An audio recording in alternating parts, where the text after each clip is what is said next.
Hi friends, welcome back to my channel.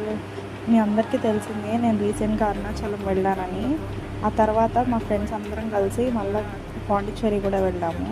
పాండిచ్చేరిలో చాలా places ఉన్నాయి visit చేయడానికి. మీకు నా దగ్గర లిస్ట్ ఉంది ఎక్కడెక్కడ ఏమేమి ఉంటాయి, ఇక్కడ కెఫేస్, నైట్ వ్యూస్, ఏం చూడాలి ఏంటి చూడాలని అనుకుంటే నాకు మెసేజ్ చేయండి, కామెంట్ చేయండి, నేను షేర్ చేస్తాను. ఇప్పుడు నేను చూపించేది ఏంటంటే రాక్ బీచ్కి దగ్గరలో ఒక కెఫే ఉందన్నమాట. నేమ్ వచ్చేసి లే కెఫే. ఇది 24/7 ఓపెన్ ఉంది అని పెడతారు, కాకపోతే ఈవినింగ్ నైట్ 1 వరకు మాత్రమే ఓపెన్లో ఉంటుంది. గాయస్ మీరు నమ్మరు, చాలా అంటే చాలా బాగుంది తెలుసా ఆ ప్లేస్. అసలు చక్కగా మంచిగా ఫొటోస్ దిగచ్చు, మంచిగా ఆ పక్కన బీచ్ సౌండ్స్, గాలి, చల్లగా, చాలా అంటే చాలా బాగుంది గాయస్. మీరు పాండిచ్చేరి వెళ్తే మస్ట్ ట్రై అని చెప్తాను నేనైతే. కాకపోతే ప్రాబ్లం ఏంటంటే ఇక్కడ కూర్చోవాలంటే ఏదో ఒకటి కొనాలి ఆ లే కెఫేలో, లేకపోతే పద్దాకు వచ్చి వాళ్ళు చూస్తూ ఉంటారు, మనం అంత కంఫర్టబుల్గా ఫీల్ అవ్వలేము.